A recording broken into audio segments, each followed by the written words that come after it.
Saudi আরবে মদিনাগামী একটি যাত্রীবাহী বাসের সঙ্গে ডিজেল ভর্তি ট্যাঙ্কারের সংঘর্ষে নিহত হয়েছেন ওই বাসে থাকা ৪২ জন ওমরা যাত্রী।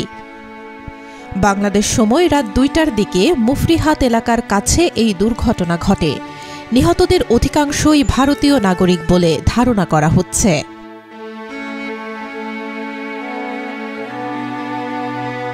সোমবার এক প্রতিবেদনে এই তথ্য জানায় ভারতীয় সংবাদ মাধ্যম এনডিটিভি। প্রতিবেদনে বলা হয়, বাসটি মক্কা থেকে মদিনায় যাচ্ছিল।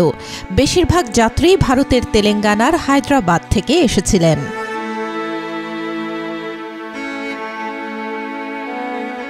আরও বলা হয়, নিহতদের মধ্যে কমপক্ষে ১১ জন নারী ও ১০ জন শিশু রয়েছে।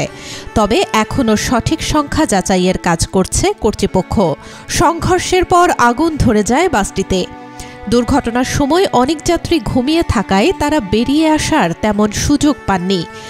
উদ্ধারকারী দলের মতে, বাসটি সম্পূর্ণ পুড়ে যাওয়ায় মৃতদের শনাক্ত করা কঠিন হয়ে পড়েছে। তেলেঙ্গানা সরকার জানায়, রিয়াদে ভারতীয় দূতাবাসের সঙ্গে যোগাযোগ রাখা হচ্ছে।